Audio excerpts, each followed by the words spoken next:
Brothers and sisters in Christ, people of God, please do accept my greetings and the greetings of the people of Sudan in general and the Episcopal Church members in a very particular way. I'm so happy to be with you and to speak to you, and want to thank God for you.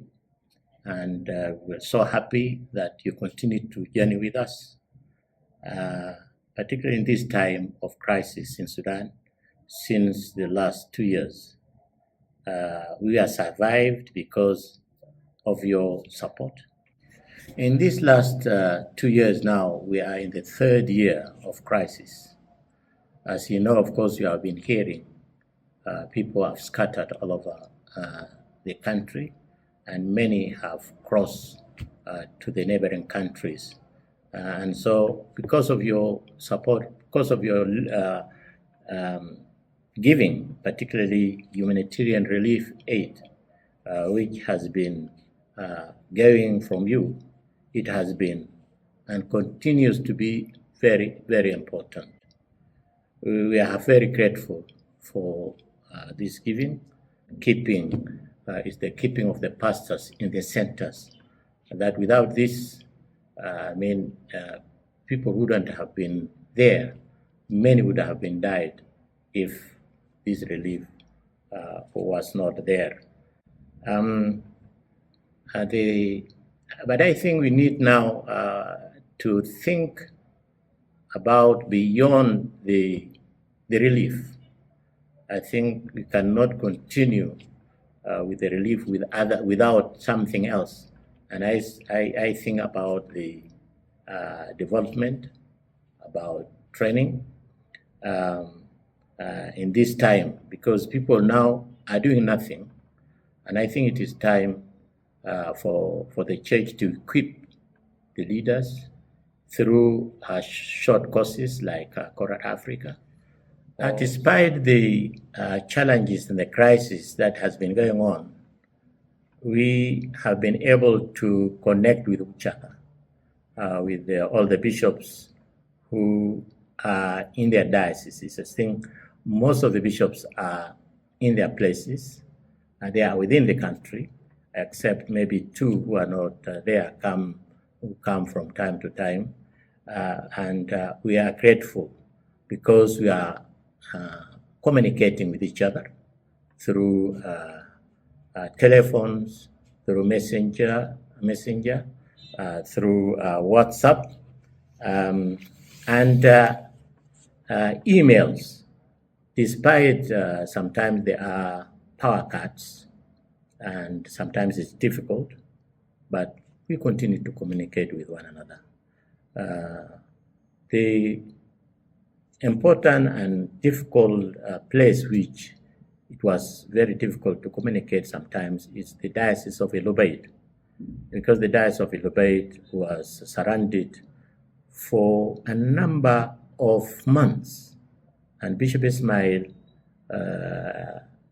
it was difficult to communicate with him because of this, but we thank God things are now better, and the relief that comes, it goes to them. Thank God for what is called Bangkok. And if Bangkok were not there, I don't know what would have happened. Because through this Bangkok, the transfer through this, it goes to the people, and they buy food and distribute the money to them. This is really what helped very much. We have connection. We have good relations with the other churches, denominations within the country, through also Sudan Council of Churches, even though Sudan Council of Churches has not been able really to do the job as it's supposed to be. We thank God that we had a great visit by the World Council of Churches. At the outbreak of the war, there were significant calls from different places like Canterbury, South Sudan, South Africa, who was so much concerned, and they were calling me to get out from the country. But we thank God that we say people are present. It is time to be with them, whatever happens. And we are still here. And we thank God that most of the bishops are around and also the pastors. We are able to, particularly myself, I was able to make visits, pastoral visits, after relocated to Port Sudan. I was able to visit the northern state, which is Dongola, Atbara, and also the River Nile. Also, we were able to visit Khartoum Christmas. Went to Omdurman and visited the diocese and office. We saw the damage that took place. Also, able to make a visit to Nuba Mountains, where, of course, the consecration was done. The first consecration ever done in the Nuba Mountains, which we consecrated Bishop Sir Hassan for the new diocese of Heban, and the welcome was so great.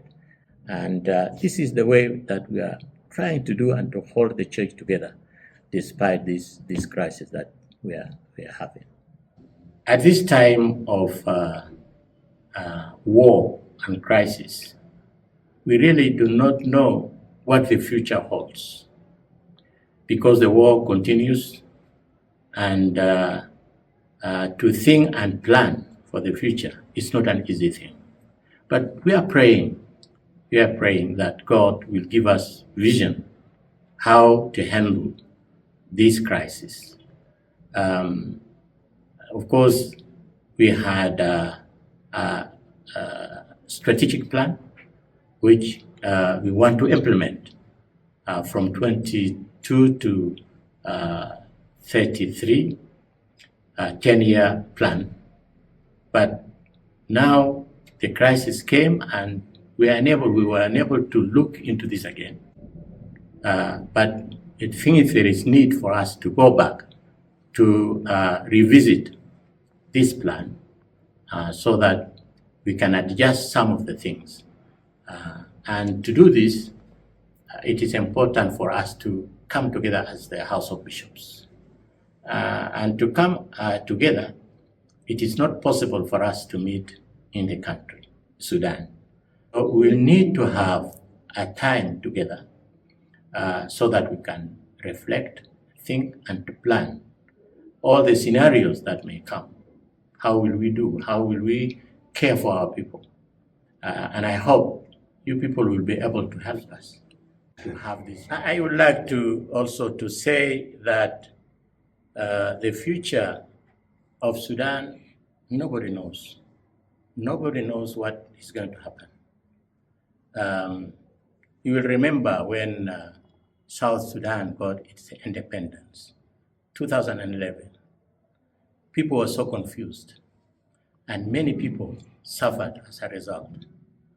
I'm afraid that if the same scenario happens, and particularly that there are so many groups fighting each other, and there is a government which has been formed, which is a parallel to the existing government in Port Sudan.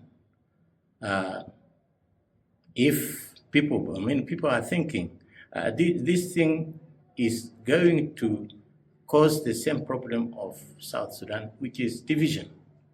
If division happens, I think this, to me, will be very big problem.